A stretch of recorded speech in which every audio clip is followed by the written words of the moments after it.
Hey, good morning, everybody. Hey, thanks for joining me online today.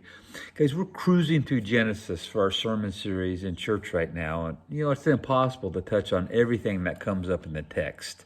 So I want to back up today and revisit an event in the life of our great grandpa Abraham's life. See, at this point in the story, God has called Abraham to go to a land he will show him. He's going to make him into a great nation, and through him all the people of the earth will be blessed.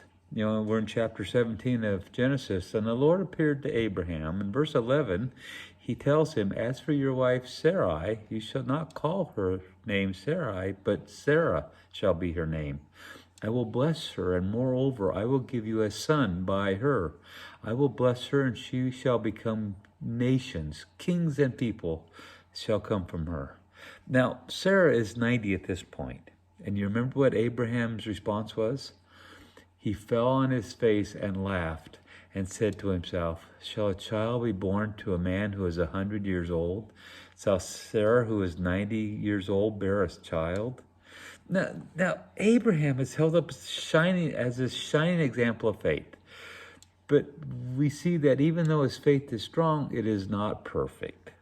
Paul in the book of Romans, chapter 4, writes, "Abraham, who is the father of us all, as it is written, I have made you the father of many nations, in the presence of God, whom he believed, who gives life to the dead," Sarah's womb, "and calls into existence things that do not exist," Isaac. In hope he believed against hope that he should become the father of many nations. As it has been told, so shall your offspring be. He did not weaken in faith when he considered his own body, which was as good as dead, since he was about 100 years old, or when he considered the barrenness of Sarah's womb. No unbelief made him waver concerning the promise of God. But he grew strong in his faith as he gave glory to God, fully convinced that God was able to do what he had promised. That is why his faith was counted to him as righteousness. Guys, now the Bible is a great commentator on itself, and Paul seems like Abraham's faith is rock solid here, even though we just read that Abraham fell on his face and laughed.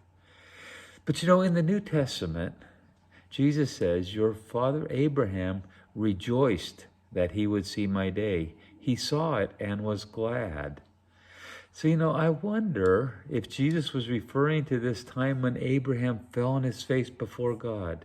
He saw that day and was glad. He saw the day of Christ, that day that he would redeem all of mankind, and he fell to the ground in joyous worship. Guys, we can't prove this, but it's an interesting point to consider. Paul knew what was written about Abraham, that he fell on his face in laughter, and he isn't poo-pooing it. 6 times that promise has been given to Abraham that he was going to be a great nation. Back in chapter 15, God had him stand outside at night. Man, look up, count the stars if you can. That's how many people are going to be around your Thanksgiving dinner table. That's how many offspring you're going to have. And Abraham believed God, and it was counted to him as righteousness. Another time, God has Abraham arrange these sacrifices. All these animals are slaughtered and cut in half and arranged opposite each other, and God passes between them as if to say, I'll be like these pieces of animals if I don't keep my part of the covenant. I'm going to make you a great nation. Another time he changed his name from Abram, exalted father, to Abraham, the father of many. And Abraham embraces this promise. The fact that Abraham fell on his face before God in worship and laughed could most certainly have been a laugh of joy. Abraham's faith was amazing, you guys, but it wasn't perfect.